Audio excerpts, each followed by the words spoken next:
लोग complex analysis का video lecture series start किए हैं, जिसमें हम लोग एक टॉपिक लेते हैं और उससे रिलेटेड क्वेश्चन करते जाते हैं।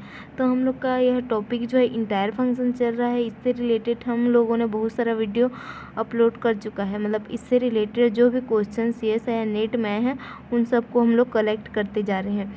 तो हम लोग आज एक क्वेश्चन लेके आए हैं जो कि CS या नेट फरवरी 2022 में आए हैं।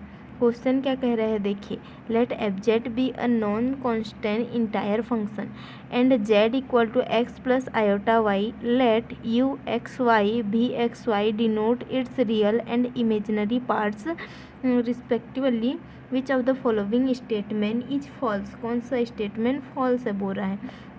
मतलब कि हम लोग यहाँ पर जो है abject non constant entire function है। मतलब कि एब्जेक्ट हम लोग का एक इंटायर फंक्शन दिया है। सबसे पहले तो एब्जेक्ट किस फॉर्म में है, एब्जेक्ट equal to u x y plus iota v x y, इस फॉर्म में है। और ये क्या है, हम लोग का इंटायर फंक्शन है। इंटायर फंक्शन है और नॉन कांस्टेंट है। So it satisfied C R equation. अगर यह हम लोग का इंटायर फंक्शन है तो यह CR इक्वेशन को सेटिस्फाइड करेगा। और CR इक्वेशन हमारा क्या होता है, CR इक्वेशन होता है u x equal to v y and u y equal to minus v x, ये होता है CR इक्वेशन। तो ये इसको सेटिस्फाइड करेगा, इंटायर फंक्शन है तो CR इक्वेशन को सेटिस्फाइड करेगा। तो हम लोग का पहला ऑप्शन क्या दिया है, u x equal to v y and u y equal to minus v x, ये हम लोग का क्या हो गया, CR इक्वेशन हो गया। तो ये स्टेटमेंट हम लोग का ट्रू हो गया। लेकिन क्वेश्चन में हम लोग को क्या पूछा है, विच स्टेटमेंट इज फॉल्स पूछा है। तो ये तो हम लोग का आंसर नहीं होगा, क्योंकि ये हम लोग का ट्रू स्टेटमेंट है, तो ये आंसर नहीं होगा। उसके बाद हम लोग चलते हैं option number second. Option number second देखेंगे तो u y equal to v x and u x equal to minus v y, ये तो जस्ट CR इक्वेशन का अपोजिट है, जबकि ऐसा होता नहीं है। तो ये हम लोग का फॉल्स स्टेटमेंट हो जाएगा। ये हम लोग का क्या होगा, फॉल्स स्टेटमेंट। तो यहाँ पर फॉल्स पूछा है तो इसके आंसर में ये तो आ जाएगा। अब हम लोग देखते हैं थर्ड और फोर्थ ऑप्शन क्या फॉल्स होता है या ट्रू। अगर इनमें से कोई ऑप्शन भी फॉल्स हो जाता है तो भी हम लोग का आंसर हो जाएगा। तो अब हम लोग थर्ड स्टेटमेंट को देखते हैं। थर्ड स्टेटमेंट क्या कह रहा है देखिए, सबसे पहले हम लोग निकालेंगे एफ जेड का वैल्यू इतना है, तो हम लोग यहाँ से एफ डैश जेड निकालेंगे तो ये क्या होगा, u x x y plus iota v x y, ऐसे रहेगा। या हमारा एफ डैश जेड का वैल्यू जो होता है u x y plus iota v x y होता है।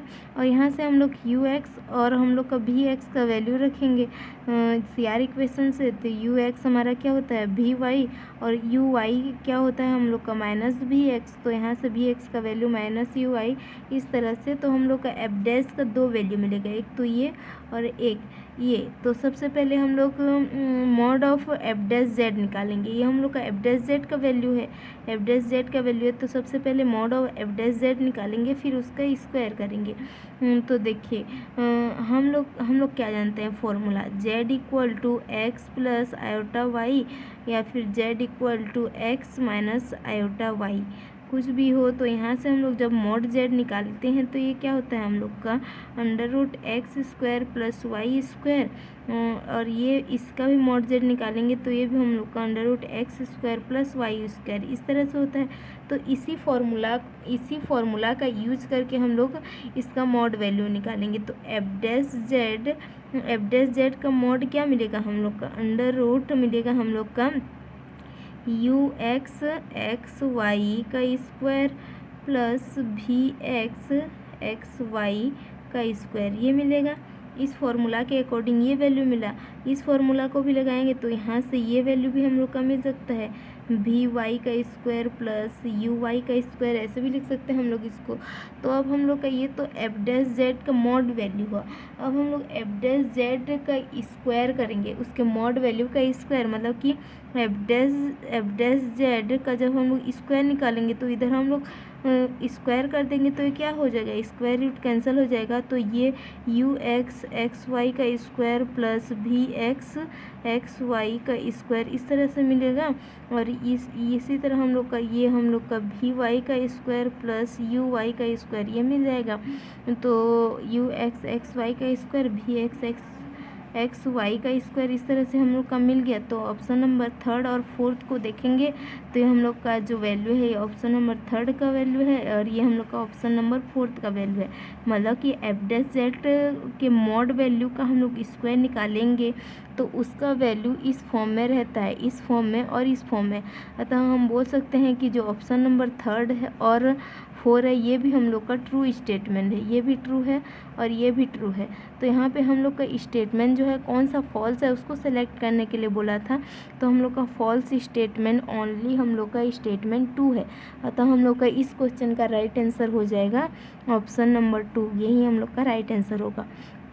तो यह क्वेश्चन बहुत ही इजी था। इसी तरह से और भी क्वेश्चन हम लोग का इंटायर फंक्शन से रिलेटेड लेके आएंगे। तो हमारा वीडियो देखते रहिए और इसी तरह के क्वेश्चन सॉल्व करते रहिए। So thank you so much.